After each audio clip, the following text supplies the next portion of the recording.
শেষ সপ্তাহে রাজধানীতে নির্বাচনী প্রচারণা, গণসংযোগ, ইশতেহার নিয়ে আলোচনা এখন তুঙ্গে। উৎসবের আমেজে চলছে শেষ সময়ের প্রচার।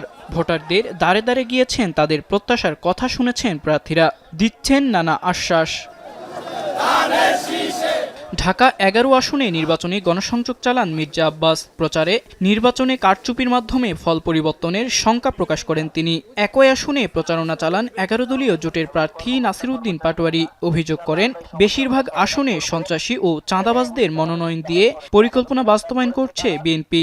ইলেকশন ইঞ্জিনিয়ারিং এর মাধ্যমে ফলাফল পরিবর্তনের চেষ্টা করতেছে, কারণ এই সরকারের বিশেষ বিশেষ জায়গায় বিশেষ বিশেষ লোকগুলো বসে আছে।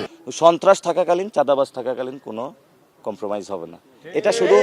এটা শুধু মির্জা আব্বাস না, ৩০০ আসনেই তারেক রহমান এসব গডফাদারদের দিয়েছে।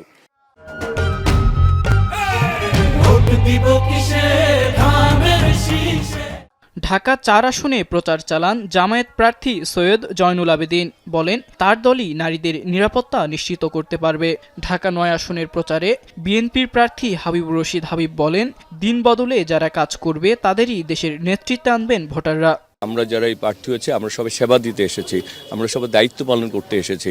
আমরা কোনো অসুস্থ রাজনীতি অংশ না। আমাদের বোনেরা, মায়েরা দাঁড়িপাল্লা প্রতীকে বা ১১ দলকে তারা বেশি সংখ্যক ভোট আমরা পাবো ইনশাল্লাহ। তবে ভোটাররা বলছেন, এবারের নির্বাচনে দল বা প্রতীক নয়, যোগ্যতা দেখেই ভোট দেবেন তারা।